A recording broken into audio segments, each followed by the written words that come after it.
Պարոն Դանիելյան, այսօր Նիկոլ Փաշինյանը շարունակել է վերջին օրերի իր խոսույթը կաթողիկոսի եւ եկեղեցու դեմ եւ ասել է, որ պետք է կտրիչ Ներսիսյանը պետք է ազատի Վեհարանը, որովհետեւ ինքը սխալ կերպով է, այսպես ասած, կուսակրոնության ուխտը խախտելով է դարձել եպիսկոպոս, արքեպիսկոպոս, կաթողիկոս, այսինքն այդ հատվածները խախտումով է անցել։ Ինչպես պետք է Վեհարանից դուրս հանեն կաթողիկոսին։ Դրա ես իրավական լուծումը չեմ տեսնում, էլի երկու տարբերակ կա, որ կաթողիկոսը կարա հեռանա իր պաշտոնից։ Մեկը առողջական հիմքերով, որ եթե առողջությունը չի ներում, ինքը հրաժարվի, երկրորդ տարբերակն էլ Աստված մի արասցե երկար տարիներ կաթողիկոսին պիտի ինքը այլևս ֆիզիկապես չլինի։ Այդ երկու տարբերակ ես գիտեմ։ Կամ իր մահով, կամ համապատասխան իր առողջական կարգավի պայմաններից ելնելով, որ այլևս չի կարող իր պարտականությունները կատարել։ Երրորդ տարբերակը Նիկոլ Փաշինյանը գիտի երրորդ տարբերակը։ Ինչ պիտի անի։ Պիտի ինչ անի, ուզում հասկանամ, էլ ինչ շրջափակի, ծեծի, խոշտանգի, ինչ անի, ասենք ֆիզիկական բռնություն կիրառի։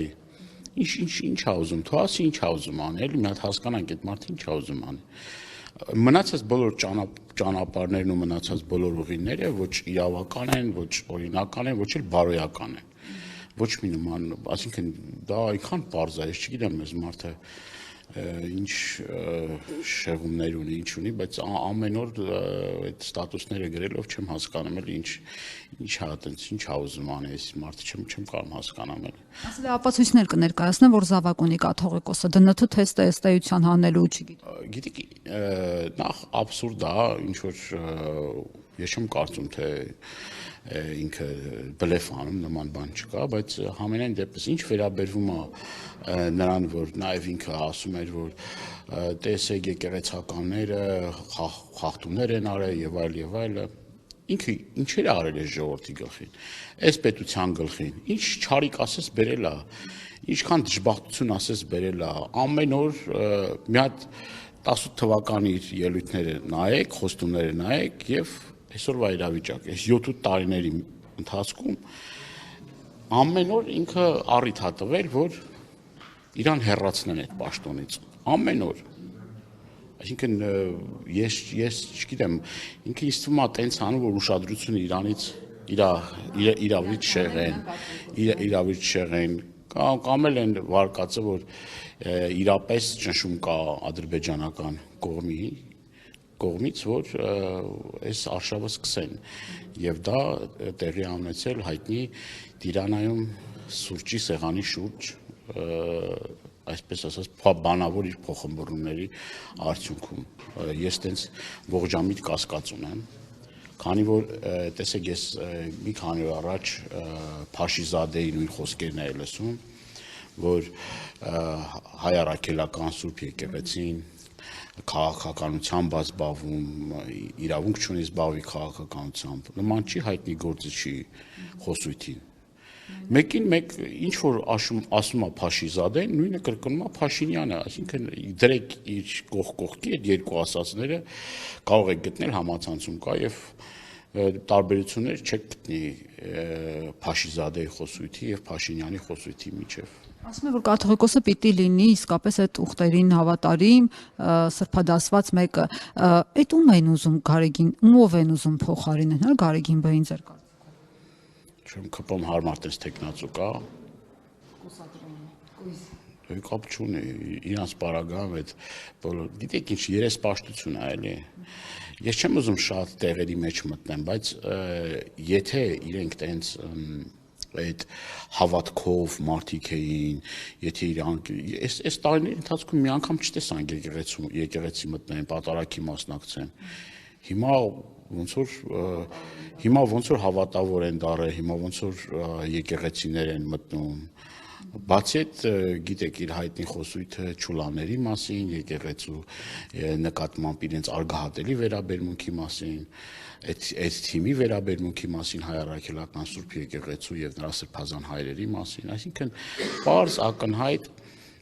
շոու է այս ամեն ինչը, իրենք ոչ հավատացյալ են, ոչ հավատք ունեն։ Մի մի փոքր դույզն ինչ սրտները չի ցավացել 300-ից ավել եկեղեցիներ Ադրբեջանին հանձնելու, նվիրաբերելու։ Հիմա ինչ այդ որ գնում են սուրճի սեղանի շուրջ ուրախ քննարկումներ ունեն Էրդողանի Ալիևի հետ։ Մի անգամ բարձրացրել են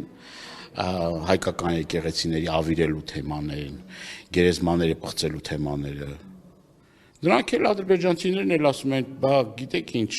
դուք մեզ ասում եք եկեղեցիներ ավիրում ենք, դուք էլ չուլան եք սարքել, ձեր ղեկավարն ասում է չուլան են սարքի։ Սիրտը ցավացել է, մի անգամ իր կիրթ ու կառուցողական Ալիևին ասել, այս ինչ ես անում, այդ քեզ եկեղեցիներն ավիրում, այդ քեզ սրբությունները ավիրում, այդ քեզ պղծում։ Ես դու հասկանամ մի բառ ասել է, թե չի ասել։ Չի ասել, չէ՞, այսքան ժամանակ որ ասածն է լսած կլինենք էլի։ Սիրտը ցավում է, որ դադիվանքը ավիրում են, Ղազանչեցոցը ավիրում են, Ամարասը ավիրում են, ու դե շարունակ։ Չի ցավացել սիրտը, չի էլ ցավում։ Այս մարդը կապ չունի ոչ հավատքի հետ, ոչ եկեղեցու հետ, ոչ էլ արժեքների հետ։ Իրան այդ չի հետաքրքիր, իրան շոու է հետաքրքիր, շոու անի, շեղի,